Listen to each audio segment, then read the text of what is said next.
Item ಯಾವುದೇ ಇರಲಿ try ಮಾಡಿ ಆಚಿ ಚಿಕನ್ ಮಸಾಲಾ. ಸಾರ್ವಜನಿಕ ವೇದಿಕೆಯಲ್ಲೇ ಗಳಗಳನ್ನೇ ಕಾಂಗ್ರೆಸ್ನ ಶಾಸಕ ಕಣ್ಣೀರ್ ಹಾಕಿದ್ದಾರಂತೆ. ಯಾಕೆ ಸಾರ್ವಜನಿಕ ವೇದಿಕೆಯಲ್ಲಿ ಈ ರೀತಿ ಕಣ್ಣೀರ್ ಹಾಕಿದ್ರು, ಕಾರಣ ಏನು? ಇಂಥ ಅನೇಕ ಪ್ರಶ್ನೆಗಳು ಬಹುತೇಕರಿಗೆ ಕಾಡ್ತಾ ಇದೆ. ಜನಾಂದೋಲನ ಸಮಾವೇಶದಲ್ಲೇ ಟಿ.ಡಿ. ರಾಜೇಗೌಡ ಈ ರೀತಿ ಸಾರ್ವಜನಿಕ ವೇದಿಕೆಯಲ್ಲಿ ಕಾಣಿಸ್ಕೊಳ್ಳುವ ಮೂಲಕ ಗಳಗಳನ್ನೇ ಅತ್ತು ಬಿಟ್ಟಿದ್ದಾರಂತೆ. ಅದು ಕೂಡ ಜನಾಂದೋಲನ ಸಮಾವೇಶ. ಬಾಳೆಹೊನ್ನೂರಿನಲ್ಲಿ ಆಯೋಜನೆ ಮಾಡಿದ್ದ ಬಹಿರಂಗ ಸಭೆಯಲ್ಲೇ ಕಣ್ಣೀರ್ ಹಾಕಿದ್ದಾರಂತೆ ಶಾಸಕರು. ನನ್ನ ಕುಟುಂಬವನ್ನ ಬೀದಿಗೆ ತಂದಿದ್ದಾರೆ ಅನ್ನುವಂತಹ ವಿಚಾರವನ್ನ ಪ್ರಸ್ತಾಪ ಮಾಡಿದ್ದಾರೆ. ನಿತ್ಯ ಕೋರ್ಟ್ಗೆ ಅಲೆದಾಡುವ ಸ್ಥಿತಿ ನಮಗೆ ಬಂದಿದೆ ಅಂತ ರಾಜೇಗೌಡರು ಹೇಳಿದ್ದಾರೆ. ಸಾಲ ಮಾಡಿದ್ದೀನಿ, ನನ್ನ ಮನೆ ಹಾಳು ಮಾಡಿದ್ದೀರಿ ಅಂತ ಕೂಡ ಆಕ್ರೋಶವನ್ನ ಹೊರ ಹಾಕಿದ್ದಾರಂತೆ. ಆದ್ರೆ ನಾನು ಜನರಿಗೆ ಅನ್ಯಾಯ ಮಾಡಿಲ್ಲ ಅಂತ MLA ಕಣ್ಣೀರ್ ಹಾಕಿದ್ದಾರೆ. ನಾನು ಮುಂದಿನ ಚುನಾವಣೆಗೆ ಸ್ಪರ್ಧೆ ಮಾಡಲ್ಲ ಅಂತ ಈಗಲೇ ರಾಜೇಗೌಡ ಅನೌನ್ಸ್ ಮಾಡಿದ್ದಾರೆ. ಆದ್ರೆ ಕೆಟ್ಟ ಮನಸ್ಥಿತಿಯ ವ್ಯಕ್ತಿ ಮತ್ತೆ ಶಾಸಕನಾಗಬಾರದು ಅಂತ ಕೂಡ ಆಕ್ರೋಶವನ್ನ ಹೊರ ಹಾಕಿದ್ದಾರೆ. ಅಂಥವರು ಶಾಸಕರಾದ್ರೆ ಈ ಕ್ಷೇತ್ರಕ್ಕೆ ದೊಡ್ಡ ಮಾರಕ ಅಂತ ಪ್ರಸ್ತಾಪ ಮಾಡಿದ್ದು ಮಾಜಿ ಶಾಸಕ GN ಜೀವರಾಜ್. ಹೆಸರು ಹೇಳದೆ ರಾಜೇಗೌಡ ಅವರು ಹುಡುಗಿದ್ದಾರೆ. ಅವರು ಕೂಡ ಮಾನ ಮರ್ಯಾದೆ ಇದ್ರೆ ಚುನಾವಣೆಗೆ ನಿಲ್ಲಬಾರದು, ನಿಲ್ಲಲ್ಲ ಅಂತ ಘೋಷಣೆ ಮಾಡಿಬಿಡ್ಲಿ ಅಂತ ಜೀವರಾಜ್ ಹೆಸರು ಹೇಳದೆ ಈ ರೀತಿ ಟಿ.ಡಿ. ರಾಜೇಗೌಡ ಆಕ್ರೋಶವನ್ನ ಹೊರ ಹಾಕಿದ್ದಾರೆ.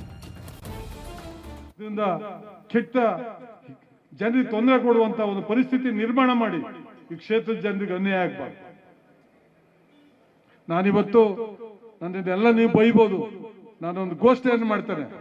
ಇವತ್ತು ನೀವು ನಿಮಗೆ ಮಾನ ಮರ್ಯಾದೆ ಇದ್ರೆ, ಈ ಕ್ಷೇತ್ರದ ಬಗ್ಗೆ ಗೌರವ ಇದ್ರೆ, ಈ ಕ್ಷೇತ್ರದ ಬಗ್ಗೆ ಮಾಡಿರ್ತಕ್ಕಂಥ ಅನ್ಯಾಯವನ್ನ ಮನವರಿಕೆ ಮಾಡಿಕೊಂಡು, ಈ ಕ್ಷೇತ್ರದ ಮಹಿಳೆಯರಿಗೆ ಮಾಡಿರ್ತಕ್ಕಂಥ ಅನ್ಯಾಯವನ್ನು ಮನವರಿಸಿಕೊಂಡು ನೀವು ನಾಳೆ ಡಿಕ್ಲೇರ್ ಮಾಡಬೇಕು, ನಾನು ಮುಂದೆ ಈ ಕ್ಷೇತ್ರದ ಚುನಾವಣೆಗೆ ನಿಲ್ಲದಿಲ್ಲ ಅಂತೇಳಿ.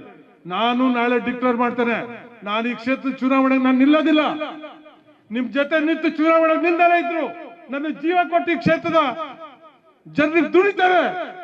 ನನ್ನ ಜೀವ ತೆಗೆದಿದ್ದೀನಿ, ನನ್ನ ಕುಟುಂಬ ಬೀದಿಗೆ ತಂದಿದ್ದೀನಿ, ದಿನನಿತ್ಯ ಕೋಟಿ ಅನ್ಯಾಯ ಮಾಡಿದ್ದೀನಿ, ನನ್ನ ಹಾಳು ಮಾಡಿದ್ದೀನಿ, ನೀವು ಸಾಲ ಮಾಡಿದ್ದೀನಿ, ನಾನು ಇಷ್ಟೊಂದು ಅನ್ಯಾಯ ಮಾಡಿದ್ದೀನಿ ಜನಕ್ಕೆ, ಇಷ್ಟೊಂದು ಅನ್ಯಾಯ ಮಾಡಿಲ್ಲ,